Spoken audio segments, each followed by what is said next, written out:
Across the country, the idea of a national day of rest is gaining momentum. More and more people are talking about the need to slow down, to take a collective pause from the relentless pace of modern life. Our non-stop schedules, packed calendars, and the ever-blurring line between work and home have left many Americans feeling stretched thin and constantly tired. The pressure to always be productive is taking a toll on our health, our families, and our sense of community. That's why organizations like the Heritage Foundation are stepping in, proposing legal protection for Sunday as a guaranteed day off. Their goal is to ensure that families, friends, and communities have at least one day to reconnect, recharge, and simply be together, without the demands of work or commerce intruding. Supporters believe a shared day of rest could do wonders for our society. They say it would strengthen family bonds, improve mental health, and help rebuild the sense of community that many feel is slipping away in our fast-paced world.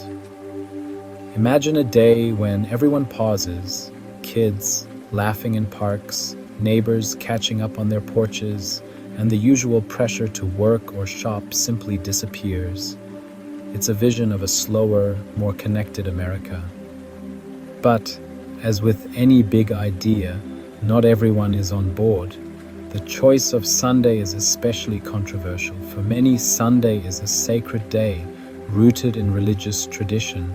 This raises important questions about the separation of church and state, and whether government should be involved in setting aside a religious day for everyone. Critics argue that a national Sunday law could infringe on the rights of those who observe other days of rest, or who have no religious affiliation at all. They worry it could set a precedent for government favoring one tradition over others, threatening the freedom of belief that is central to American values. So the question remains, are we truly creating unity, or are we unintentionally favoring one tradition and leaving others out? This debate forces us to reflect on a deeper issue. Do we want the government to help us slow down, or should rest be a personal choice? And if we do move forward, can we find a way that respects everyone's beliefs and lifestyles? Ultimately, this isn't just about politics or policy. It's about the kind of country we want to be. Do we value collective rest or individual freedom above all? As we search for balance between the demands of modern life and our deep need for rest, this conversation challenges us to think about what truly matters and how we can build a healthier, more connected future for everyone. To understand today's debate about blue laws, we need to travel back in time and explore their origins and evolution in American society. Blue laws, which first appeared in the 17th century, were deeply rooted in Puritan beliefs and values. These laws strictly banned most forms of work, shopping, and even recreational activities on Sundays, reflecting the idea that the Sabbath should be a day of rest and spiritual reflection. The main goal was clear: keep Sunday holy, free from the distractions of commerce and labor, and dedicated to family, faith, and rest. For many early Americans, this was a time to gather with loved ones, attend church, and pause from the demands of daily life. But as America grew and became more diverse, with waves of immigrants bringing new traditions and beliefs, the religious foundation of blue laws began to face challenges and criticism. Over time, the justification for these laws shifted. Instead of focusing solely on religious observance, supporters argued that everyone, regardless of faith, benefited from a guaranteed day of rest, promoting public welfare and community well-being. By the 20th century, most of the strictest blue laws had faded away, but some remnants still linger. In certain states, you still can't buy alcohol before noon or shop for cars on Sundays, and some businesses remain closed by law. These lingering rules are echoes of a time when Sunday was set apart by law, shaping the rhythm of American life for generations. Now, with the Heritage Foundation's new proposal to bring back blue laws, the idea is making a surprising comeback and sparking fresh debate across the country. The question we face today is complex. Should we revive a tradition with such a complicated and sometimes controversial past? What would it mean for our modern, diverse society? Are blue laws truly about promoting the public good and giving everyone a break? Or do they still carry the weight of religious influence and raise questions about the separation of church and state? The debate over blue laws is as much about understanding our history as it is about shaping our future. It asks us to consider what kind of society we want to be. And as Americans continue to discuss and disagree, one thing is clear: the question of blue laws is far from settled, and the conversation is only just beginning. Blue laws eventually landed in the Supreme Court. In 1961, McGowan versus Maryland challenged whether Sunday laws violated the First Amendment. The court admitted these laws had religious roots, but ruled they now served a secular purpose, a uniform day of rest for all. The justices argued that a shared day off improved health, safety, and community life. The fact that it was Sunday was, in their view, incidental. This decision gave blue laws new life, as long as their stated purpose was secular.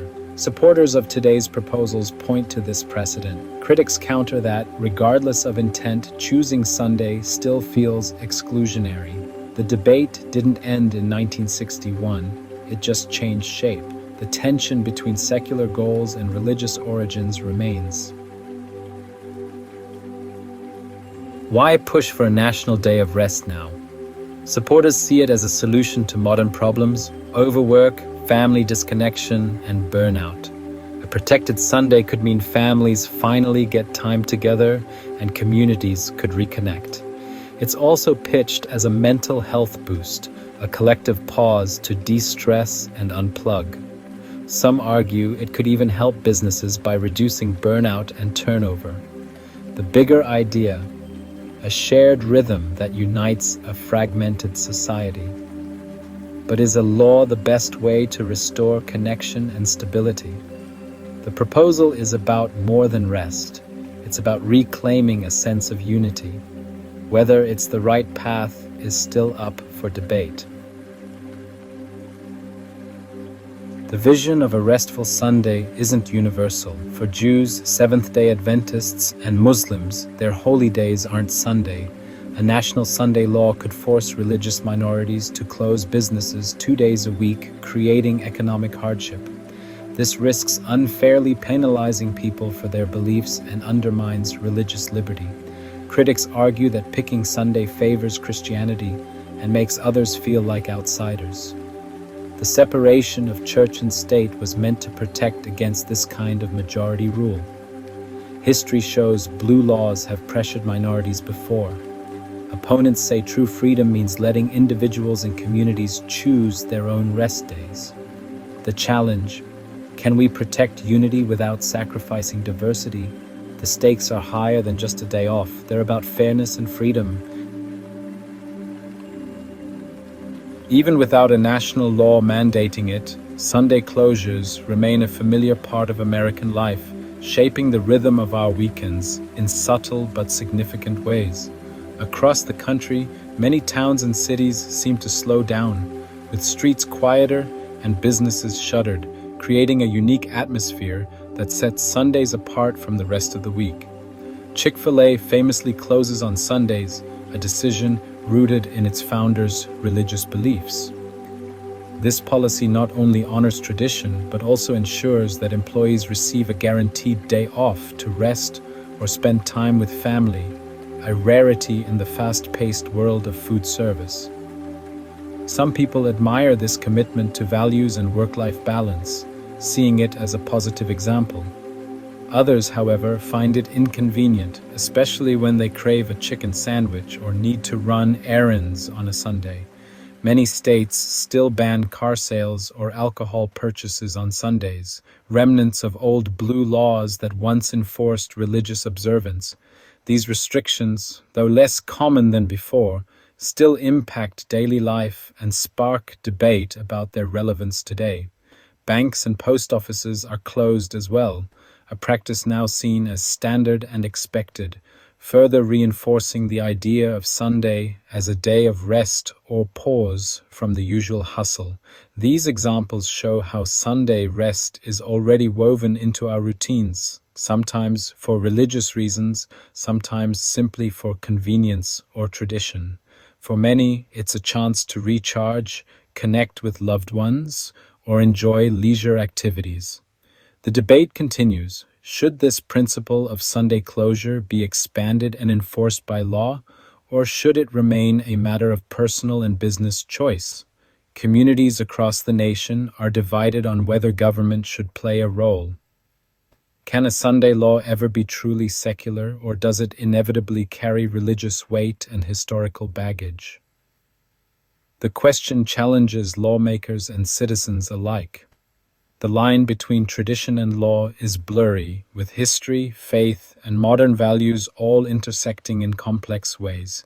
The push for a national law would make that line even more important, raising questions about freedom, fairness, and the true meaning of rest in American society. For many, the Sunday law debate is rooted in faith. The Bible's command to keep the Sabbath inspires some Christians to support Sunday laws, seeing them as good for society. They argue it's about universal well-being, not just religion. But the Bible also warns against imposing religious rules. Paul wrote that Sabbath observance is a personal matter. Even Jesus challenged legalistic Sabbath rules, saying, "The Sabbath was made for man, not man for the Sabbath." So even among Christians, there's no consensus. Some see Sunday laws as a duty, others see them as government overreach. The debate is as much within faith communities as between them. For some Christians, a national Sunday law is more than policy, it's prophecy. They see it as fulfilling biblical predictions of a time when government will enforce worship contrary to God's command.